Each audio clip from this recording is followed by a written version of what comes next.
हम लोग अब 5 का बी नंबर पार्ट पढ़ेंगे। 5 के में हमने नाइट्रोजन चक्र पूरा बता दिया, कैसे नाइट्रोजन चक्र प्रकृति में चलता है। 5वां का बी वातावरण, इसके संसाधन। वातावरण में ये भी चीज़ आ रही है, प्रदूषण सबसे बड़ी चीज़ है। इन्वायरमेंट, पर्यावरण, वातावरण में पहला चीज़ था नाइट्रोजन चक्र पूरा वातावरण में चला, इसके संसाधन और उनका संरक्षण, यही पूरा चैप्टर में पढ़ना। बी पार्ट में पढ़ेंगे आज वातावरणीय प्रदूषण, इन्वायरमेंटल पोल्यूशन। बहुत बड़ी समस्या है आज वर्तमान समय की, सबसे बड़ी समस्या है प्रदूषण। इसके बाद हम लोग पढ़ेंगे आबादी, पॉपुलेशन। दो पर गवर्नमेंट भी बहुत विचार कर रही है। आप देख रहे हो प्रदूषण से कितनी बीमारियां फैल रही हैं। तो वातावरण प्रदूषण का मतलब क्या है? वातावरण के भौतिक, रासायनिक और जैविक तीन चीज पर परिभाषा देनी है, हमेशा ध्यान रखिए। उनमें अवांछित पदार्थों की मात्रा का बढ़ जाना, अवांछित जिसको हम ना चाहते हैं, अनावश्यक चीजें बढ़ जाए, जल में, मिट्टी में, हवा में। वायु, जल, मिट्टी, जल, वायु, देखिए यहाँ बड़ी इंपॉर्टेंट चीज है। इनमें अवांछित पदार्थों की मात्रा बढ़ जाए जिसका प्रभाव सजीवों और वातावरण पर पड़े, बुरा प्रभाव, खराब प्रभाव, उसको प्रदूषण कहेंगे। सिंपल सी डिफिनीशन है, एकदम आसान परिभाषा। प्रदूषण, पोल्यूशन, देखो यहाँ मैंने लिख दिया है। प्रदूषण भौतिक, रासायनिक एवं जीवमंडल के जैविक। यहाँ तीन चीज परिभाषा दो। वातावरण क्या है, प्रदूषण क्या है? भौतिक, रासायनिक एवं जैव मंडल के जैविक लक्षणों का एक अवांछनीय परिवर्तन, अवांछनीय जिसको ना चाहें, परिवर्तन है जिसका सजीवों और वातावरण पर बुरा प्रभाव पड़ता है, उसे प्रदूषण कहते हैं। जो प्रदूषण उत्पन्न करते हैं उनको प्रदूषक कहते हैं। प्रदूषण को अंग्रेजी में हमने कहा पॉल्यूशन, प्रदूषक को कहेंगे पॉल्यूटेंट। जैसे कार्बन डाइऑक्साइड गैस है, सल्फर डाइऑक्साइड गैस है, धुआं है, ये तमाम चीज़ें जो वातावरण में फैल रही हैं, डस्ट पार्टिकल्स वगैरह हैं, शोर वगैरह हो रहा है, ध्वनि उत्पन्न हो रही है, आवाज़ बहुत ज़्यादा, ये सब वातावरण में फैल रहे हैं, अवांछनीय हैं।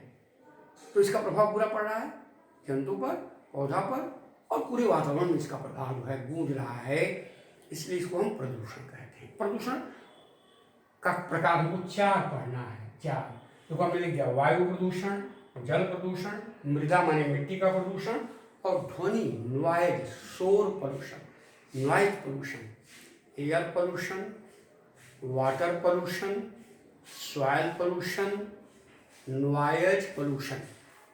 ये चार हम पढ़ेंगे।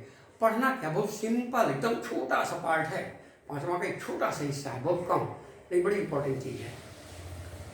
अब जो भी हम प्रदूषण चारों पढ़ेंगे, उन चारों में कारण और प्रभाव, कॉज एंड इफेक्ट, क्या कारण इसका है, क्या प्रभाव डालेगा मानव पर, वातावरण पर, क्या इसका प्रभाव पड़ेगा, ये चीज जाननी बहुत इंपॉर्टेंट है। पहला प्रदूषण हम शुरू कर रहे हैं। देखो चार, चूंकि हमारे सिलेबस में टेबुलर फॉर्म, इसलिए हमने टेबल बना करके, इसको चार्ट बना करके समझाने की कोशिश किया है। इजीली बुक में क्वेश्चन लिखा हुआ है पूरा डिटेल में, उसी को उसी तरह हम समझाएंगे। यहाँ ध्यान दो। पहला वायु प्रदूषण। वायु प्रदूषण का मतलब क्या? वायु में विभिन्न प्रकार के अवांछनीय पदार्थों, तत्वों का परिमाण बढ़ने से उसका वातावरण पर और सजीव पर जब बुरा प्रभाव पड़ता है, तो उसकी भौतिक, रासायनिक और सजीव जो जैवमंडल वायु में है, जैविक स्थिति में बदलाव आ जाता है, अवांछनीय परिवर्तन हो जाता है, जिसका बुरा प्रभाव मानव स्वास्थ्य पर, अन्य जीव जंतुओं पर, वातावरण पर पड़ता है, उसे वायु प्रदूषण कहते हैं। हवा में क्या कारण है? 2-3 कारण हमने यहाँ लिखा है, मुख्य 2 ही कारण है। कारण क्या है? हरित गृह gas, green house gases. Green house gases, कुछ गैसेस हैं जिनको हम लोग हरित गृह हाउस माने घर, हरित, हरा, ग्रीन माने हरा, हरित गृह प्रभाव कहते हैं उसको। हरित गृह प्रभाव यहाँ पड़ेगा, इसका ग्रीन हाउस प्रभाव पड़ेगा। अब देखो क्या है, कुछ गैसें जैसे carbon dioxide, sulphur dioxide, carbon monoxide, nitrogen के ऑक्साइड, नाइट्रस ऑक्साइड, ये कुछ गैसें हैं जो वायुमंडल के ऊपरी सतह पर जाकर एक लेयर बना लेती हैं हवा में, वायु में, ये प्रदूषित गैसें हैं और ये गैसें यहाँ पृथ्वी की जो ऊष्मा विकिरित होकर निकलती है, सूर्य के विकिरण से गर्म हो रही है पृथ्वी, तो उसको एक कंबल का काम करते हैं, ब्लैंकेट का, उसको रोक करके ऊष्मा को पृथ्वी की तरफ फिर वापस कर देते हैं। इसको कहते हैं हरित गृह प्रभाव, ग्रीन हाउस गैसेस। यहाँ आपको नाम देना होगा, कार्बन डाइऑक्साइड, नाइट्रोजन की oxide, sulphur dioxide, carbon monoxide, ये तमाम मीथेन, ये गैसें हैं जिनको हम कहते हैं हरित गृह गैस। तो पहला ये कारण होगा वायु के प्रदूषण होने का। दूसरा कारण है निलंबित कण या पदार्थ, SPM संक्षेप में नाम लिखा हुआ है, सस्पेंडेड पार्टिकुलेट मैटीरियल। 3 नाम है। सस्पेंडेड माने निलंबित, सस्पेंड उसमें निलंबित मिला हुआ, पार्टिकुलेट पार्टिकल छोटा छोटा कण, मैटीरियल पदार्थ, यहाँ लिखा निलंबित कण पदार्थ, हिंदी हमने लिख दिया निलंबित कण पदार्थ। ये हवा का प्रदूषण करेगा। निलंबित कण पदार्थ क्या है? छोटे छोटे बहुत से कण हैं और पदार्थ है, पदार्थ। अब चलो गैसीय पदार्थ हो सकता है, लिक्विड पदार्थ हो सकता है, ठोस पदार्थ हो सकता है, पदार्थ तो कुछ भी हो सकता है। पदार्थ की 3 अवस्थाएं, तीनों अवस्थाओं में पदार्थ है। उनके हर पदार्थ छोटे छोटे अणुओं से, कणों से मिलकर बना हुआ है। ये हवा में तैर रहे हैं। अब सोच लो कि धूल कण उड़ा, हवा में गया, वाष्प है उसमें मिल गया, धुआं है, धुआं के कण गैस के रूप में, गैसीय पदार्थ के कण हैं, ये सब आपस में मिल करके हवा को प्रदूषित कर रहे हैं। तमाम तरह के पदार्थ हवा को प्रदूषित कर रहे हैं।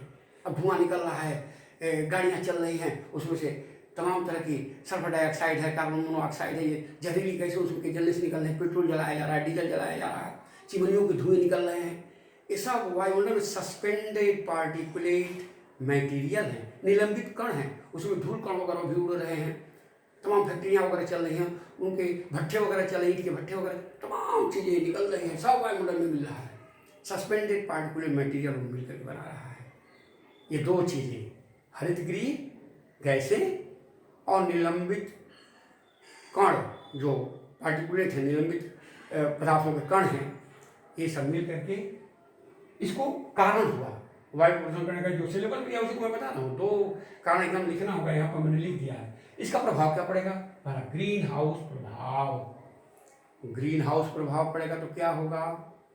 जैसे गैसें ऊपर गई, नाइट्रोजन का ऑक्साइड है, सल्फर का ऑक्साइड, सल्फर डाइऑक्साइड है, सब कुछ करो तो सल्फर डाइऑक्साइड जब वर्षा हो रही है तो सल्फ्यूरिक अम्ल बन जाएगा। नाइट्रोजन का ऑक्साइड है, नाइट्रिक ऑक्साइड, नाइट्रस ऑक्साइड, जैसे नाइट्रोजन चक्र में हमने बताया अभी इसके पहले, तो वो वर्षा के जल में घुलेगा तो नाइट्रिक अम्ल बनेगा, ये एसिड बनेगा। अम्लीय वर्षा, देखो पहला हुआ अम्लीय वर्षा, अम्लीय वर्षा होगी। अम्लीय वर्षा का प्रभाव यहाँ दिखाना होगा, ये केवल हमने हेडिंग दिया है।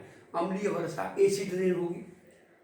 अब एसिड रेन करके वृक्षों पर गिरा, हरे वृक्षों की पत्तियाँ हैं, अम्ल के प्रभाव से कुम्हला जाएंगी, सिकुड़ जाएंगी, उनका क्लोरोफिल पर प्रभाव पड़ सकता है, प्रकाश संश्लेषण क्रिया नष्ट होने लगेगी, पौधे की वृद्धि रुक जाएगी, उनका विकास नहीं होगा, अम्लीय वर्षा होगी।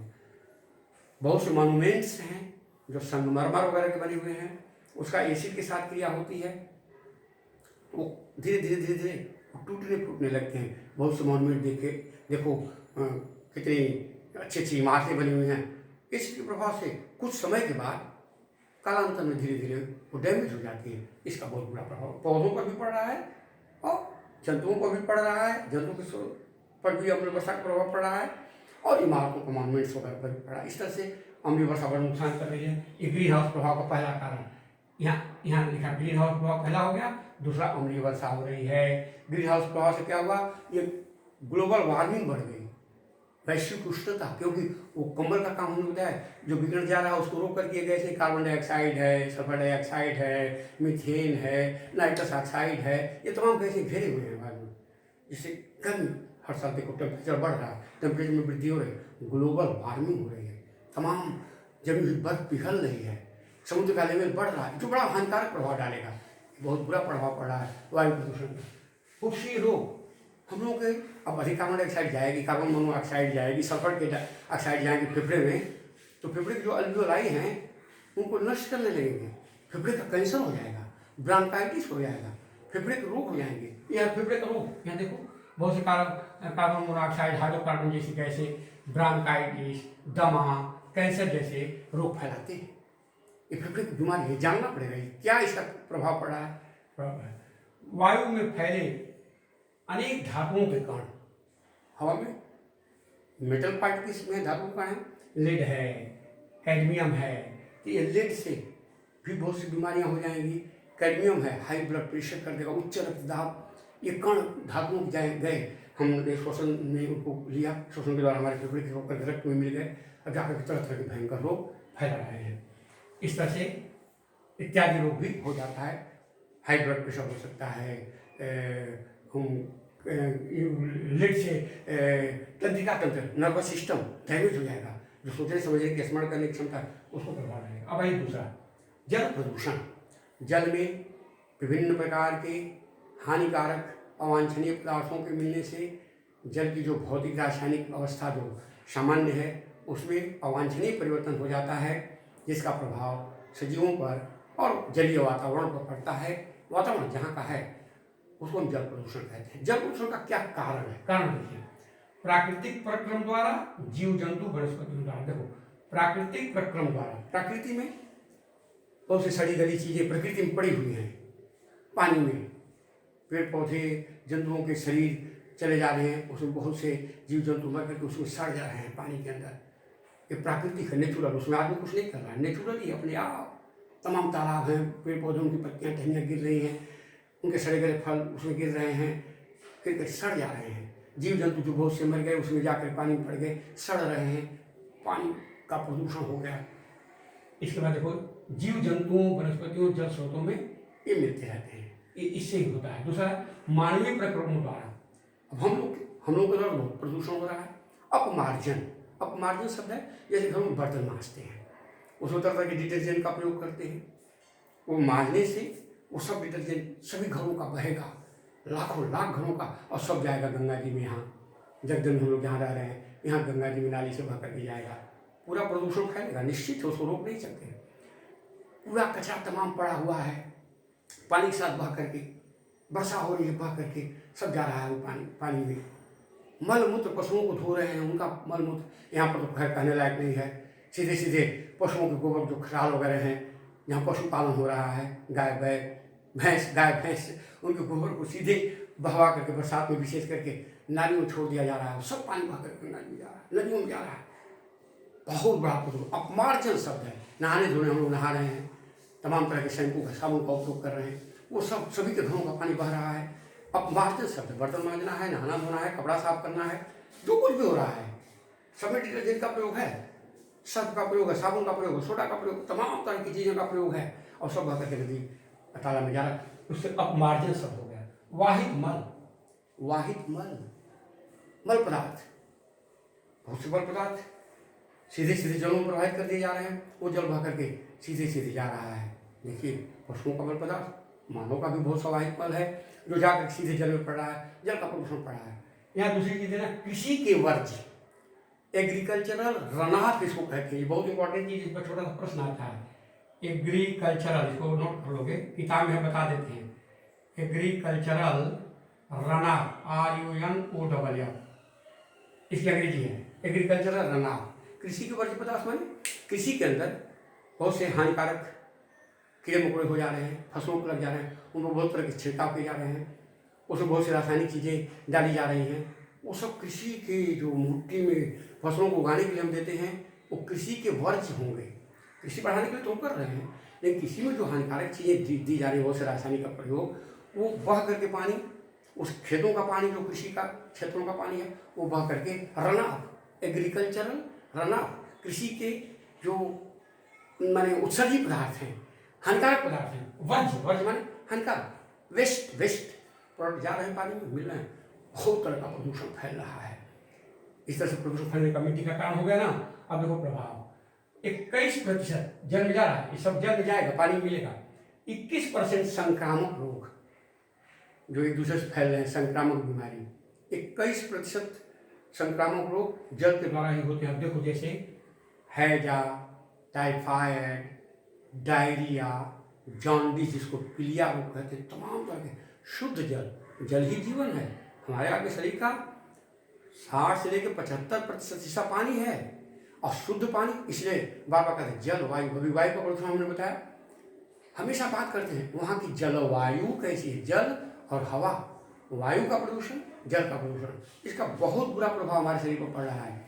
अगर शुद्ध हवा और शुद्ध जल मिले तो 80% रोग नहीं होंगे जी। आज भी कहा जा रहा है, चाहे कोई समय आ जाए, कोई युग आ जाए, कोई परिस्थिति आ जाए, शहर की हो, गाँव की हो, कहीं की परिस्थिति हो, अगर शुद्ध पानी है और शुद्ध हवा है, जल और वायु, तो दोनों का प्रदूषण हो रहा बहुत बड़े पैमाने पर। जैसे जैसे आबादी बढ़ रही है निश्चित रूप से प्रदूषण बढ़ेगा। आसान नहीं किसको रोकना है, लेकिन यहाँ तो हमको जानना है कि नहीं क्या कारण है, क्या प्रभाव पड़ रहा है। तो इस कारण को हमने बता दिया कि 3 कारण हो गए। इसका देखो यहाँ दिया, दूषित जल पीने से होते हैं 21% रोग, संक्रामक बीमारियाँ जैसे हैजा, टाइफाइड, जॉन्डिस, डायरिया, पेट में पेचिस का, डिसेंट्री की बीमारी हो जाती है। जैसे इंटरवीवा हिस्टोलिटिका एक है, जियार्डिया एक है, जल के द्वारा वो सब चले जाते हैं शरीर में और जाकर गाँव में चिपक जाते हैं। पेचिस का रोग, इंटरवीवा हिस्टोलिटिका नाम का एक प्रोटोजोआ है, छोटा सा, शरीर के अंदर चला गया, जाकर के पेचिस मल रोग हो जाए। अब देखो यूट्रोफिकेशन एक शब्द है, यूट्रोफिकेशन, इसको बहुत दिमाग से पढ़ोगे। यहाँ हम लिख देते हैं UTROPHICATION, इसको यूट्रोफिकेशन को अलग से पूछता है, 1-2 नंबर का। यूट्रोफिकेशन, तालाब के जल में बहुत से कृषि का जो बहा हुआ पदार्थ जा रहा है तो तालाबों में जल में मिलता है, तो उसमें फाइटोप्लैंक्टन, जो सूक्ष्म पौधे जैसे शैवाल वगैरह, वो कुछ फास्फेट वगैरह कुछ पदार्थों को ग्रहण करके एलगी की मात्रा, शैवाल की मात्रा उस तालाब के जल में बढ़ने लगती है, जिससे उसमें से अधिक ऑक्सीजन का उपयोग वो करना शुरू कर देता है। इसको अत्यधिक पोषण भी कहते हैं, या इसको एक शब्द आता है एल्गल ब्लूम। एल्गल मान शैवाल, algal Bloom, BLOOM, algal Bloom eutrophication का दूसरा नाम है। इससे शैवाल जाति पौधों की वृद्धि से जल में अत्यधिक पदार्थों को ग्रहण करके उसमें ऑक्सीजन की मात्रा जल में घटने लगती है, जिससे जलीय जीव श्वसन ऑक्सीजन लेके करेंगे, जल में जीव जो पाए जाते हैं, ऑक्सीजन की मात्रा जब घटेगी तो जलीय जीव बनने लगते हैं। इस क्रिया को यूट्रोफिकेशन कहते हैं। यूट्रोफिकेशन यहाँ शब्द है। दूसरा प्रभाव पड़ेगा प्रदूषित जल का। तीसरा प्रभाव पड़ रहा है विषैले रासायनिक पदार्थ। बहुत से विषैले रासायनिक पदार्थ जैसे आर्सेनिक वगैरह, पारा वगैरह, इस जल के प्रदूषण के साथ वही कहीं देखोगे बंगाल में जहाँ हम लोग हैं, बहुत से पीने वाले जल में हमेशा बताया जाए कि इसी आर्सेनिक की मात्रा बढ़ गई, तो इससे ब्लैक लेग डिजीज होते हैं, काला पाँव रोग हो जाता है, पैर जैसे ब्लैक होने लगता है, फूलने लगता है, बहुत डेंजरस है आर्सेनिक की मात्रा। पारा का मात्रा बढ़ गया, बहुत से यहाँ पारा से मिनीमाता एक रोग होता है, कैडमियम वगैरह, बहुत सा पानी में ये कुछ धातुएँ, कुछ पदार्थ घुल जाते हैं और पीने के पानी के साथ जाते हैं शरीर में, तो विषैले रासायनिक पदार्थ हैं। देखो विषैले रासायनिक, ये 3 प्रभाव जल के प्रदूषण का पड़ेगा। आइए मृदा प्रदूषण, मिट्टी का प्रदूषण। मिट्टी में विभिन्न प्रकार के अवांछनीय हानिकारक पदार्थों के मिलने से मिट्टी की उर्वरा शक्ति का घटना, फसलों के उत्पादन में कमी का होना मिट्टी का प्रदूषण कहलाता है। मिट्टी की भौतिक, रासायनिक, जैविक स्थितियाँ बदल जाती हैं, जिससे वातावरण पर भी मिट्टी के प्रदूषण का प्रभाव पड़ा है और सजीव को पड़ा, दोनों पर लिखना है। वातावरण है सब, पर्यावरण, वातावरण, इन्वायरमेंट पर सभी प्रदूषण का प्रभाव पड़ेगा। कैसे मिट्टी प्रदूषित हो रही है? पहला देखो यहाँ मृदा प्रदूषण, रोग कारक या रोगजनक जीवाणु, पैथोजेनिक जो रोग उत्पन्न करने वाले कुछ सूक्ष्म पैथोजेनिक ऑर्गेनिज्म हैं जो रोग को उत्पन्न करते हैं, वो मिट्टी में चले गए। तमाम तरह के मिट्टी से विभिन्न तरीके से सजीव के अंदर आ जाएंगे, तरह तरह का रोग पैदा कर देंगे। ये पैथोजेनिक ऑर्गेनिज्म सूक्ष्म जीव हैं जो मिट्टी के अंदर जा रहे हैं। बहुत से हानिकारक बैक्टीरिया वगैरह, जीवाणु वगैरह, वायरस वगैरह मिट्टी में पाए जाते हैं जो मिट्टी को प्रदूषित कर रहे हैं, मिट्टी को हार्म पहुंचा रहे हैं। रासायनिक पदार्थ जैसे खाद के रूप में हम दे रहे हैं, नाइट्रेट, सल्फेट, फास्फेट, अमोनियम के लवण, ये तमाम तरह के रासायनिक पदार्थ कृषि को बढ़ाने के लिए हम दे रहे हैं। ये सब मिट्टी में जा रहे हैं, मिट्टी को प्रदूषित करते हैं। मिट्टी को पहले कंपोस्ट खाद दी जाती थी, पशुओं के मल मूत्र के सड़े गले पदार्थ दिए जाते थे, तमाम तरह की हरी हरी खादें, तो तमाम तरह के भेड़ों को, पशुओं को मिट्टी में उनके गोबर वगैरह पड़ते थे, मलमूत्र पड़ते थे, मिट्टी की उर्वरा शक्ति बड़ी सुंदर बनी रहती थी। आज क्या हो गया, पशु घट गए, पशु हैं ही नहीं। गाय बैल भैंस किसान पशुपालन करता था, तो उससे उसका गोबर वगैरह मलमूत्र उसमें जाता था खेतों में। आज हो गया, पशु बहुत कम रह गए, ट्रैक्टर की खेती हो गई, धीरे धीरे रासायनिक खादों पर डिपेंड होने लगी, कृषि आधारित होने लगी। रासायनिक, अब जितना रासायनिक देंगे वो सब जहरीले हानिकारक पदार्थ हैं, जिनसे नाइट्रेट, फास्फेट, ये लवण जो हैं, अमोनियम वगैरह, ये सब। अब कीटनाशक का प्रयोग कर रहे हैं, जैसे DDT का उपयोग कर रहे हैं, एल्ड्रिन, कीड़ों को, पेस्ट जो होते हैं, पेस्ट PEST, कीटों को मारने के लिए एल्ड्रिन का प्रयोग करते हैं, DDT का छिड़काव करते हैं। ये सब जहरीले पदार्थ, 2,4-D शाकनाशक हार्मोन में हम लोग क्या 2,4-D जैसे हानिकारक घासों को नष्ट करने के लिए 2,4-D एक हार्मोन होता है, उसको डालते हैं। लेकिन मिट्टी की को तो प्रदूषित कर देगा वो। अगर हम किसी हानिकारक को नष्ट करते देखते से मिट्टी की को प्रदूषित करेगा, इस तरह से मिट्टी का प्रदूषण बढ़ा है। इसका क्या पड़ा, फसल उत्पादन में कमी, मिट्टी की उर्वरा शक्ति घटेगी, उस मिट्टी में केचुआ है जिसको हम लोग प्राकृतिक हवा कहते हैं, वो मरेगा, मिट्टी का प्रदूषण होगा, मिट्टी की उर्वरा शक्ति घट जाएगी तो फसलों को उसका प्रभाव पड़ेगा। जैविक आवर्धन, एक शब्द अलग से याद करो, बायोलॉजिकल मैग्निफिकेशन, ये सब बड़ा इंपॉर्टेंट है। Biological magnification, magnification, FICATION, BIOLOGICAL, biological, magnification,